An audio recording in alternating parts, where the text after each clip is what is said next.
everyone!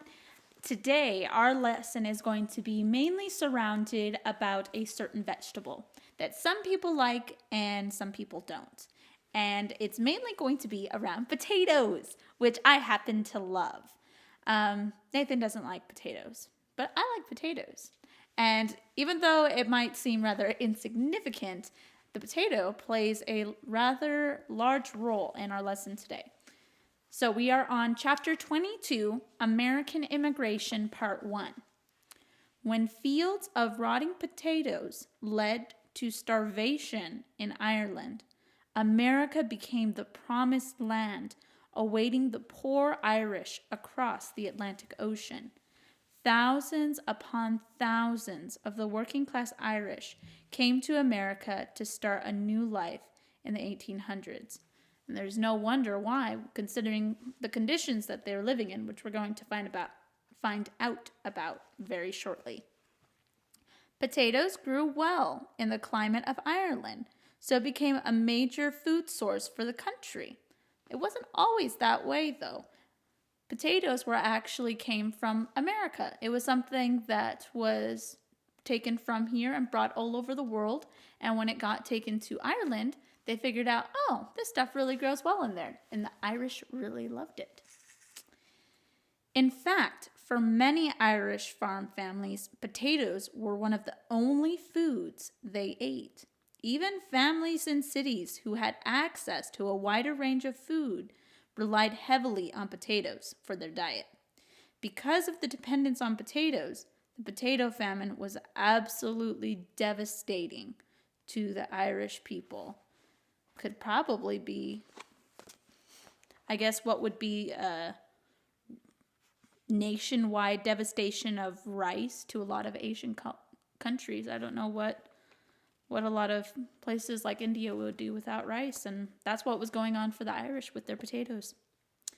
America, with its wide open plains, fertile fields, busy factories, and great promise of freedom and plenty, had always beckoned to the weary and downtrodden peoples of the world.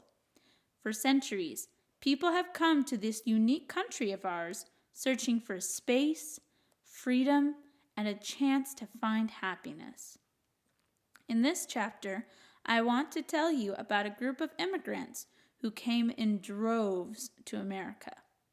Immigration is when someone moves to a new country, while emigration is when someone moves away from a country. So we had emigration from Ireland and immigration to America. Our story starts across the Atlantic Ocean, very near to England. Off of the coast of England, there is a tiny island country called Ireland. Throughout history, Ireland has battled to become an independent country, free from England's rule. Ireland, which is affectionately called the Emerald Isle, is the homeland of a tough breed of people. For many years, English lords and upper-class Irishmen who were appointed political positions by the British government owned most of the land in Ireland. The land was worked by poor Irish farmers who had little say in their own lives. That would not be any fun. I know especially some of you that would really balk at that, having no say in your own lives. How terrible. Crops of oats, wheat, barley, and flour were taken by the shipload to England, leaving the poor Irish farmers to eke out a living and a meal from the potato fields. There was much fighting and rebellion between the poor Irish and the rich landlords, which had been going on for many, many years. In Ireland, stories of the New World in America were told almost like fairy tales. They just seemed too good to be true. Imagine a land where food is plentiful and land is abundant. This golden land across the ocean became the promised land, a halfway stage to heaven, almost like a Canaan for these poor Irish farmers. Life was getting harder and harder for the poor Irish. In the fall of 1845, a blight hit the potatoes, and the poor farmers of Ireland were starving. It was caused by an airborne fungus that blew in on the southern winds from ships coming from North America. The fungus first landed on plants near Dublin and then quickly multiplied, spreading through fields throughout Ireland. And the Great Potato Famine was not the only time this happened. Ireland suffered another potato famine in the late 1870s. So 2 famines right on top of each other. Didn't give much time for recovery. The potato plants on which the fungus landed turned black and curled with slimy rot. Within a few days, one plant could infect and rot the entire field of potato plants. In a few days, one whole crop gone. The smell of rotting potatoes filled the land. If you have ever smelled a rotting potato, you know that this stench is hard to describe. I hope you haven't. I have. And it is very terrible. And that's just only a bag full of potatoes. That's not a whole field. The English language hardly has enough adjectives to paint the adequate picture. It is that horrible. The famine lasted for 7 years. Hundreds of thousands, that's a lot of people, died of starvation, and thousands more died of disease brought on by a weakened immune system. Typhoid fever was horribly contagious and killed thousands of families in their entirety. This was a very dark time for the Irish. Is it any wonder they wanted a better land? And to us, they just seem like numbers, but these were actual people with families and loved ones that were going through all of this. And this wasn't just in one city, this was in all the nation of Ireland. The Irish were desperate to get to America, and understandably too, they wanted to survive. But the passage fare was very expensive. Even a steerage ticket could cost more than $20. Families would scrape together everything they had to send a family member to America. That member would have to be strong enough to work very hard once they got to America, because they would be working and saving to send for another family member. The family remaining in Ireland would wait for letters from the loved one who had made it to America. The family member who had been sent on ahead would work whatever jobs they could find, save as much money as they could, and send it for the passage of the next family member. When the next family member joined the first in America, they worked together to make, save, and send money so more family could come to America.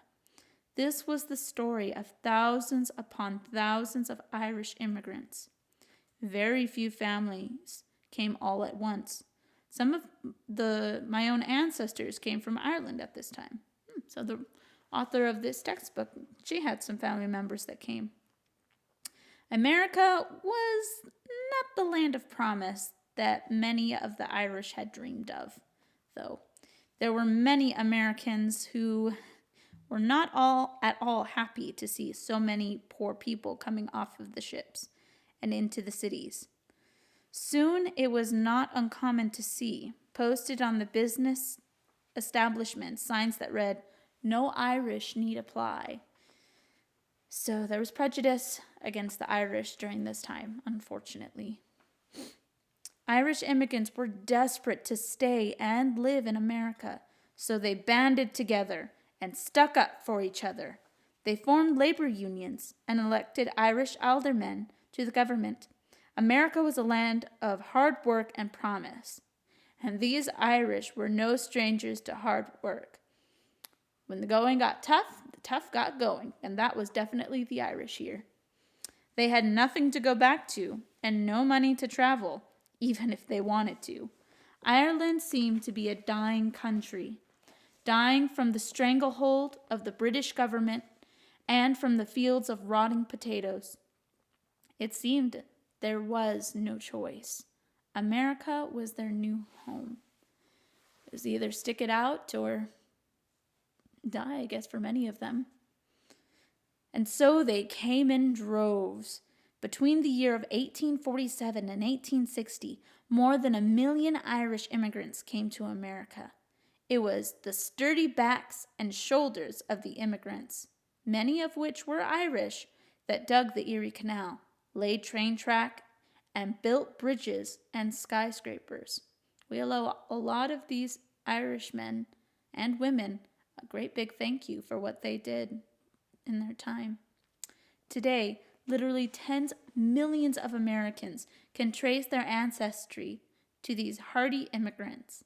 Not all Irish immigrants came during the mid-1800s, though. Many of them came to America during our colonial era. Many of those Irish-born immigrants, however, were descended from Scottish and English families who had settled in Ireland in the 1600s. They are called the Scotch Irish. In fact, did you know that several signers of our Declaration of Independence were of Scotch-Irish descent, or were born in Ireland of Scotch-Irish ancestors? Isn't it interesting how America is made up of so many different types of people? That is one of the reasons that our country is so special.